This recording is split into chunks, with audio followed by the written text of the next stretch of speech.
Zarko the Gypsy King, Disguise Romance and Granny's Outdoor Honeymoon Refusal.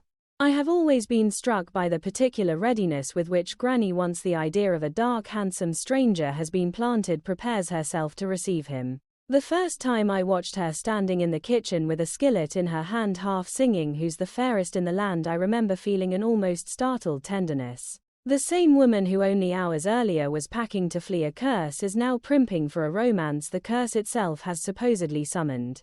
Irene Ryan plays the shift without any sense of contradiction.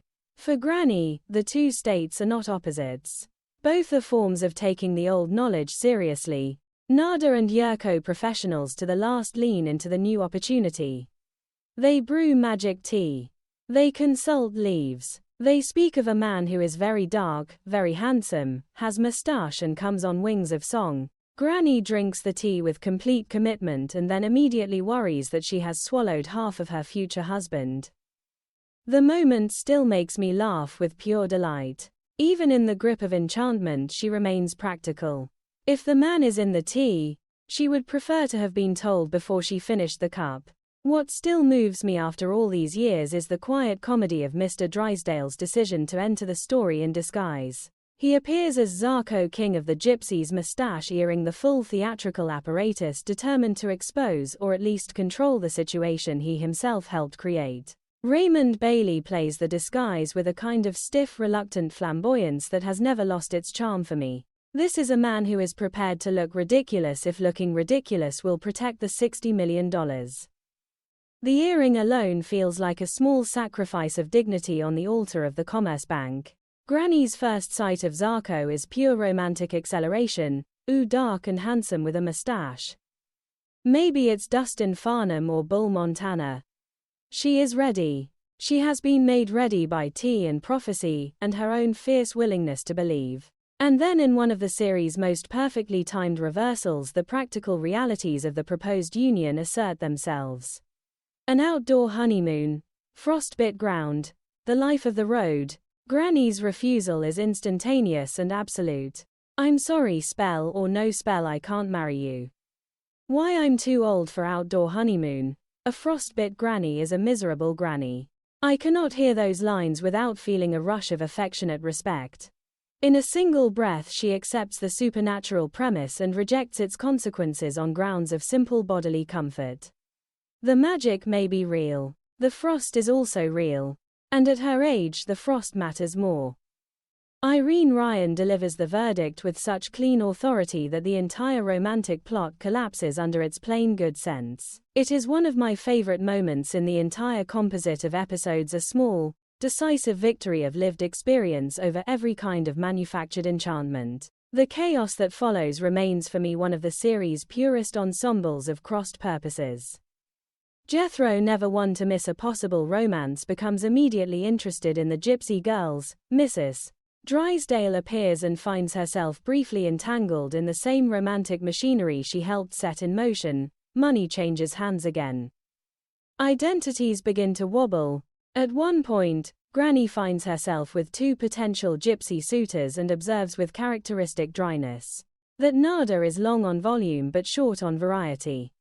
The line still delights me. Even in the middle of the swirl, she is capable of a clear-eyed review of the available stock. I remember the first time the image of Mr. Drysdale in full gypsy regalia trying to maintain dignity while the situation disintegrated around him reached me with unexpected force.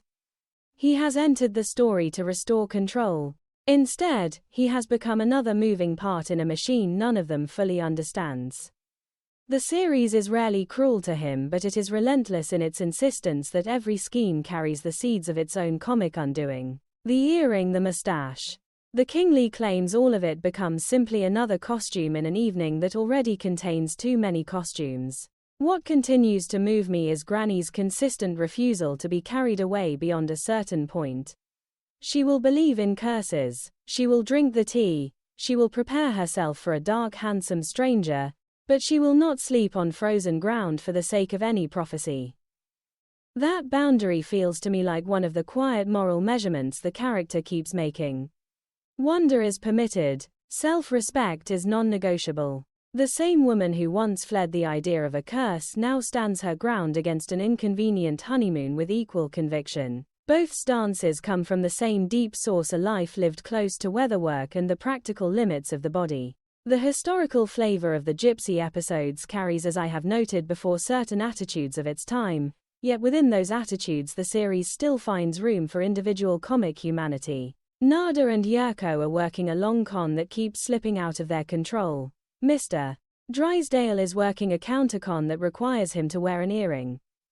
Granny is working the older con of mountain belief and finding that it too has limits she herself will enforce. No one is purely victim or purely villain. Everyone is improvising with incomplete information and mixed motives. As the romantic proposals multiply and the outdoor honeymoon is firmly rejected and the various disguises begin to fray, I feel the same quiet gratitude I always feel when the Clampett household absorbs one more wave of external nonsense, without losing its essential character. Granny has been offered a destiny written in tea leaves and has answered with a clear preference for a warm bed. Mr.